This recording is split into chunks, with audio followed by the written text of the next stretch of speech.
அனைவருக்கும் வணக்கம். நடந்து முடிந்த பிரதேச தேர்தல்களில் தமிழ் மக்கள் தங்களுடைய தேசியம் சார்ந்த அனைத்தையும் கட்டி காத்து எங்களுடைய தமிழ் கட்சிகளுக்கு வாக்களித்து மிகப்பெரிய ஒரு வெற்றி வாகை சூடிய என் அன்புமிக்க தமிழ் மக்களுக்கு இந்நேர வணக்கம். என்னுடைய பேர் அகிலன். நடந்து முடிஞ்ச தேர்தல் உண்மையிலேயே எமது மக்கள் கடந்த காலத்தை விட நிகழ்காலத்தில் மிகவும் சிறப்பான முறையில் தமிழ் தேசியத்தை கட்டி வளர்த்திருக்கின்றார்கள். இதில் ஒரு கருத்தை நான் சொல்ல விரும்புகிறதுக்கு காரணம் என்னென்னு சொன்னால், எங்களுடைய தமிழ் மக்கள் இம்முறை எங்களுடைய தமிழ் தேசியத்தை உணர்ந்து தமிழரசு கட்சிக்கு வாக்களித்திருக்கின்றார்கள்.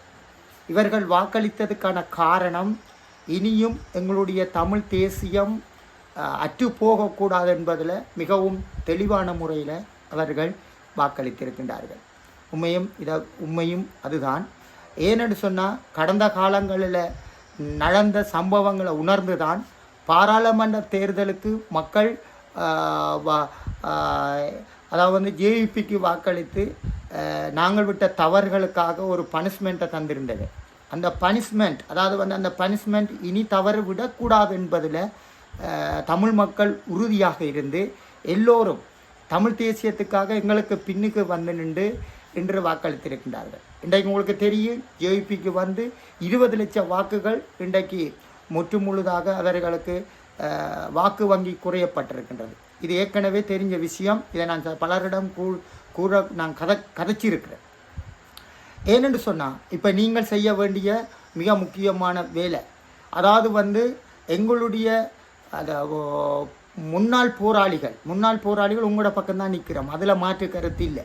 நாங்கள் உங்களோட பயணிப்போம். ஆனால் இந்த முன்னாள் போராளிகள், ஊனமுற்றவர்கள், அவர்களை நீங்கள் உங்களோட இணைச்சு கொள்ளணும். இது எங்களுடைய முக கோரிக்கையாக இருக்கிறது. அதை அதுக்காக உங்களோட அரசியலுக்காக நாங்கள் வாரத்துக்கு கேட்கல. உங்களோட அரசியலோடு நாங்கள் பயணிக்கிறதுக்கு நாங்கள் விரும்புகிறோமே தவிர அரசியலுக்கு நாங்கள் வாரத்துக்கு நாங்கள் விரும்பி கொள்ளையில. இதை வடிவம் தெளிவாக எடுத்துக்கொள்ளுங்க. அப்புறம் எங்களுக்கு தேவை, எங்களுடைய ஒவ்வொரு மாவீரர் குடும்பத்தையும், ஒவ்வொரு முன்னாள் போராளிகளையும், போராளி குடும்பங்களையும் நீங்கள் கட்டாயம் பார்க்க வேண்டிய ஒரு தேவை உங்கள்கிட்ட இருக்கு என்பதை நான் எதிரிடத்தில் பதிவு செய்து கொள்கிறேன். அது மட்டுமல்ல, நீங்கள் திரும்ப அதாவது எங்களோட போராளிகள் தவறு விடுவார்களாக இருந்தால் நீங்கள் அவர்களை கூப்பிட்டு கதைக்கணும், கட்டாயம் கதைக்கணும். உங்களை நம்பி தான் இன்றைக்கு நாங்கள் இறுதி போர் முடிஞ்ச பிறகு நாங்கள் உங்கள்கிட்ட பலதரப்பட்ட ஆட்கள் உங்கள்கிட்ட வந்தும் அவர்களை மதிக்காத காரணத்தினால தான் அவர்கள் சில கட்சிகளோடு சேர்ந்து பயணிச்சிருக்கிறேன். எனவே இதை நான் தமிழரசு கட்சிகிட்ட சொல்கிறேன். உங்கள்கிட்ட நான் சொல்ல விஷயம் என்னென்னு சொன்னால், எங்களுடைய முன்னாள் போராளிகளை எந்த அளவுக்கு தவறு விட்டவர்கள் இருக்கின்றார்கள், பிளவிட்டவர்கள் இருக்கின்றார்கள். நாங்கள் யாருமே உங்களை நாங்கள் வெறுக்கல, உங்களுக்காக நாங்கள் பயணிச்சிருக்கணும்.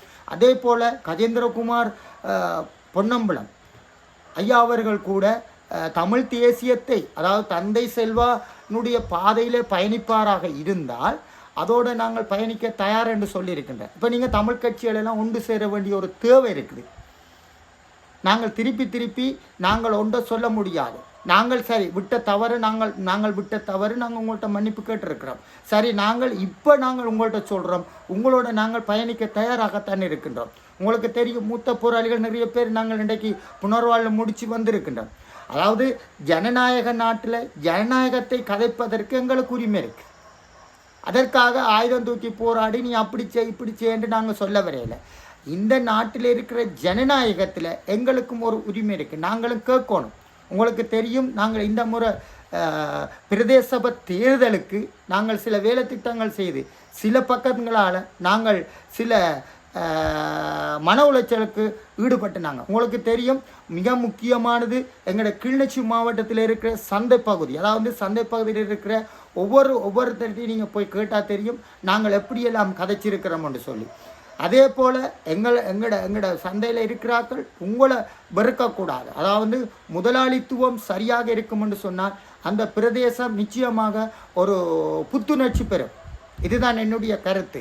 அப்போ எங்களுடைய போராட்டத்தில் உங்களுக்கு தெரியும், நாங்கள் கடந்த கால போராட்டம் முடிஞ்சும் இந்த போராட்டம் நாங்கள் அரசியல் போராட்டத்துக்குள்ள கூட நாங்கள் 10 வருஷமாக பிரதேச சபையில் தமிழரசு கட்சி ஆண்டு இருக்கு.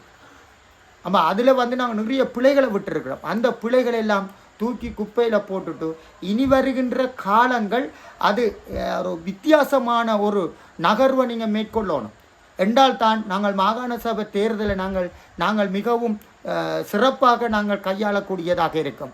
ஏனென்று சொன்னால் இந்த குட்டி தேர்தலில் உங்களுக்கு மக்கள் வாக்களிச்சிருக்கின்றோம். சிட் அரசர் ஆட்சியை நாங்கள் உங்களுக்கு எடுத்து தந்திருக்கிறோம். அதுக்காக நீங்கள் எங்களை கூப்பிடுங்கோ, எங்களுக்கு இதை செய்யுங்கோ.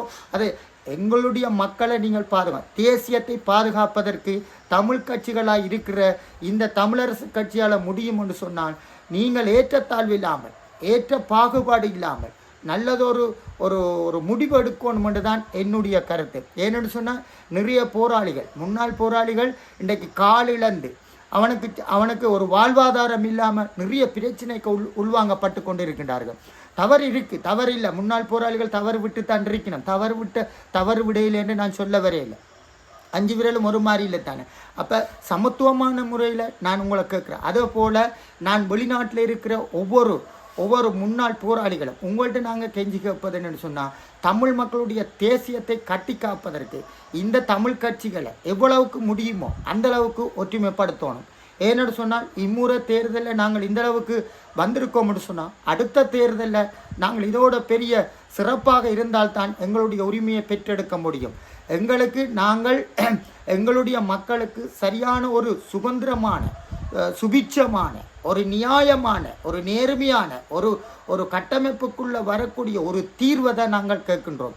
அனுரகுமார் திசாநாயக்கா ஜனாதிபதி அவர்கள் வந்த பிறகு நிறைய மாற்றத்தை கொண்டு வருவோம் எதிர்பார்த்த மக்கள் இன்றைக்கு அந்த மாற்றம் வராத காரணத்தினால் தேர்தலில் இருந்து அன்று அனுரகுமார் திசாநாயக்கா விட்டு வெளியேறி இருக்கின்றார்கள்.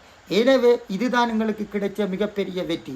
நாங்கள் சாணக்கியமான முறையில், சாணக்கியமான ரீதியில், லட்சியத்தோடு நாங்கள் எங்களுடைய அரசியல் போராட்டத்தை நாங்கள் காய் நகர்த்த வேண்டிய ஒரு தேவை இருக்கின்றது. ஏனென்று சொன்னால் இன்று பல காணிகள் விடுபடாமல் இருக்கின்றது. இன்று எத்தனையோ நாட்களாக காணாமலாக்கப்பட்டவர்கள் இன்றும் போராட்டத்திலே ஈடுபட்டு கொண்டிருக்கின்றார்கள். இதற்கான முடிவு சரியான முறையில் எங்களுக்கு நாங்கள் வடமாகாணத்தை பொறுத்தளவில் ஸ்ரீதரன் ஐயாவை நாங்கள் நம்பி இருக்கிறோம். ஏனென்று சொன்னால் ஸ்ரீதரன் ஐயாவோடு அவருக்குத்தான் தெரியும் இந்த மக்களுடைய வேதனை, அவருக்குத்தான் தெரியும். நாங்கள் சுமேந்திரன் ஐயாட்ட கொண்டே கொடுத்து வேதனையை பற்றி கதைக்க முடியாது.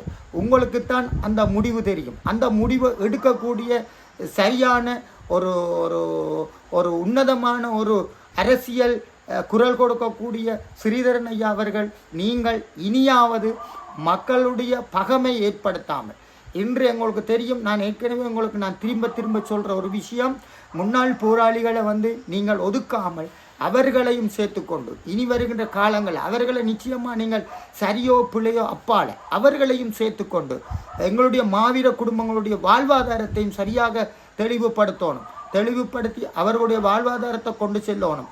எங்களுடைய காணிகளில் இருக்கின்ற இராணுவங்களை அதாவது ஜனநாயக ரீதியில் எங்களுடைய காணியத்தை நாங்கள் கேட்கின்றோம். நாங்கள் கொழும்புல போயிருக்கிற காணியை கேட்கல. இந்த காணிகளை எல்லாம் விடுதலை செய்து எங்களுடைய மக்களுடைய சரியான அரசியல் சாணக்கியத்தை கொண்டு வரணும் என்று உங்களிடம் முன்வைக்கின்றோம். எங்களுடைய முன்னாள் போராளிகள் மாத்திரமல்ல, எங்களுடைய மக்களுடைய அரசியலில் தெளிவாகத்தான் நாங்கள் இருக்கிறோம் என்பதை உங்களுக்கு கூறிக்கொண்டு மீண்டும் ஒரு பதிவில் நான் உங்களை சந்திக்கிறேன் என்று கேட்டு, நான் செம்பக தீவன்னு சொல்லி ஒரு யூடியூப் சேனலை நாங்கள் ஆரம்பிச்சிருக்கிறோம். இந்த யூடியூப் சேனலானது என்னத்திற்காக நாங்கள் ஆரம்பிச்சிருக்கோம் என்றதை நான் ஏற்கனவே எல்லாத்திலையும் சொல்கிறேன். இதை தான் நான் சொல்ல வர விஷயம் என்னடா, இதில் நான் என்னுடைய சில விஷயத்துக்காக நான் ஆரம்பிச்சிருக்கிறேன். சப்ஸ்கிரைப் பண்ணுங்கோ, பெல் பட்டன் அமர்த்துங்கோ, என் வீடியோவுக்காக நீங்கள் ஆதரவு தெரிவிக்கணும் என்று கேட்டு நான் விடைபெற்றுக் கொள்கிறேன். நன்றி. மீண்டும் வாக்களித்த என் உயிரின் மீதான தமிழ் மக்களுக்கு நன்றியை கூறி விடைபெற்றுக் கொள்கிறேன். நன்றி, வணக்கம்.